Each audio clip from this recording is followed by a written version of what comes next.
What's good, everybody? Hello, welcome. Today, we're doing what would happen if Izuku Midoriya replaced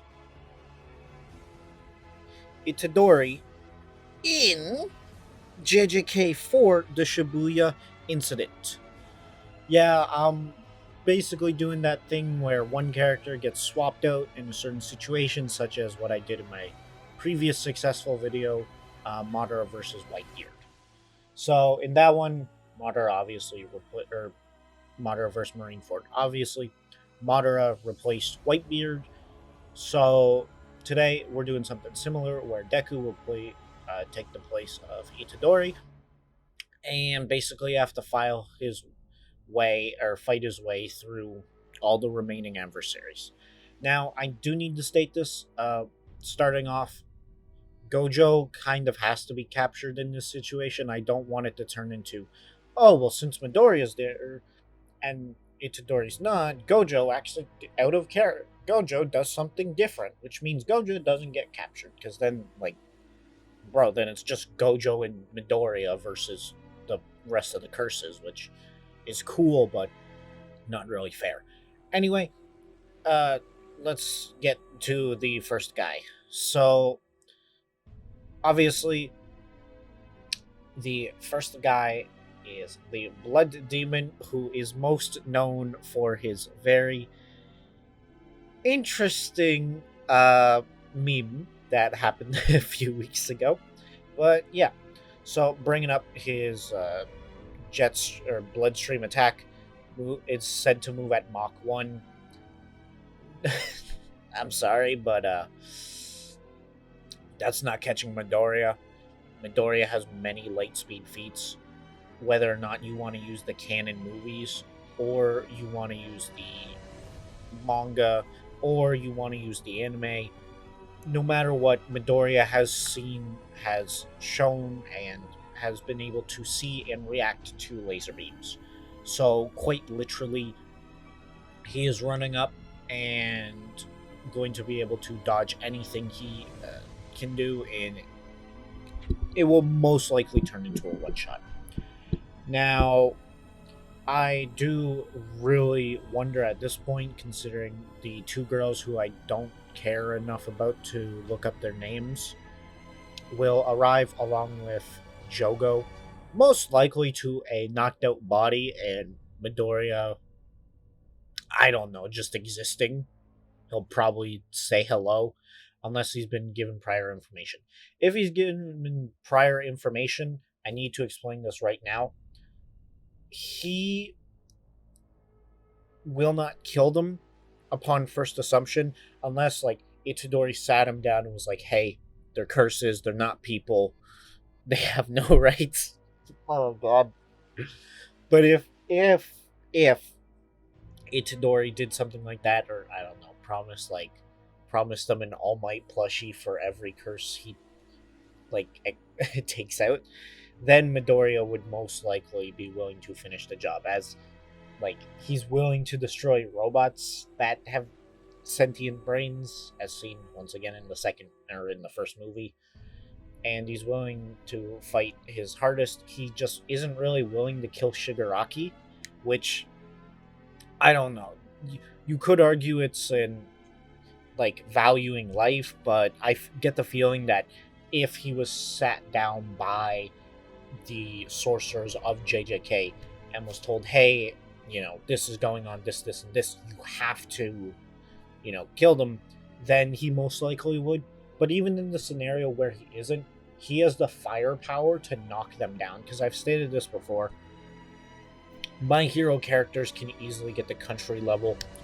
The disaster curses can range from city level, thanks to Jogo's meteor, to island level, thanks to Dagon creating an island. Correct? Cool. Oh wait, this was about Jogo, was it not? That's right, it was. So he is known for his city block level meteor, or city level meteor. Fantastic. One issue that I have with this is he once again is far slower than Midoriya, Because even the fastest JJK characters, their reaction speed is like, oh, we react to lightning. Like, bro, the fodder in My Hero reacts to lightning. Kaminari is literally a background character, and like that's where the best JJK speed feed comes from. So Midoriya is moving crazy fast compared to the rest of them, and he's got the firepower. Gigantomachia alone can vaporize a mountain, and that's not even concluding some of the crazier feats. Because right now, I'm not going with end of series Midoriya. I'm going with Vigilante Midoriya just because this is probably one of the darkest arcs in JJK, so I'm contrasting it with one of the darkest MHA marks. Arcs. Sorry, my bad. Anyway, so that all happens. Jogo now is defeated. So, what happens next? Well, eventually he will move his way down into the subway if he receives the same information that Yuta did. So, this is where he runs into the guy with hands. Lots and lots of hands, actually. And that is Mahito. So, Mahito most likely will attempt to murder Midoriya. Midoriya, if he does not know who Mahito is, there is a chance he will get hit, but he once again is so incredibly fast that the likelihood of that happening again, or not happening again, happening at all, would be highly unlikely, especially since he knows that there are dangerous people in Shibuya and they're all trying to kill human beings, and a crazy psychotic guy, aka Shigaraki Light, starts running and screaming at him about how much he loves to murder people. Yeah, Midoriya's gonna deck him, or right in the jaw. And he was seeing rabbits, like Itadori hit him so hard that Mahito thought he was in a winter forest. Midoriya is gonna hit him so hard, he's gonna think he was in the One Punch Man universe and got hit by Saitama. This is So, yeah. Itadori will be knocked out or killed most likely. Moving on. How will this affect the other characters? Well, considering there's a rampaging beast with green hair running around in the tunnels, most likely they will try to focus on what is currently available to them and who they are dealing with. So this would lead to Dagon fighting his original fight, Toji, original, basically all the same stuff. I didn't bother to go over the fodder characters because if Midoriya is like 2 or 3 shotting the disaster curses, the background characters that we saw at the beginning of this arc, like the old lady who summoned Toji, they're not going to be contributing much to this discussion. But anywho, that's for a different video. Now, what finally happens when Geto meets Midoriya? And this is interesting, because Geto is extremely powerful, and he has a unique moveset. However, once again, Midoriya is incredibly fast. I didn't state this earlier. That's because it wasn't really needed. Midoriya can use 100% of full cowling now. Why is that important? Well, Midoriya has a light speed calc when he was using 5% of One for All.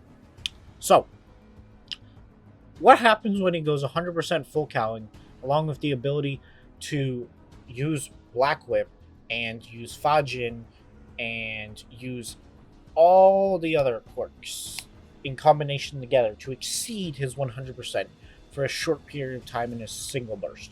Well, simply put, Geto, once again, is going to be blitzed by an absurd degree, and regardless of even if he attempted to use his domain expansion, which every single character in this instance would try to, however they would fail just because of how fast Midoriya is.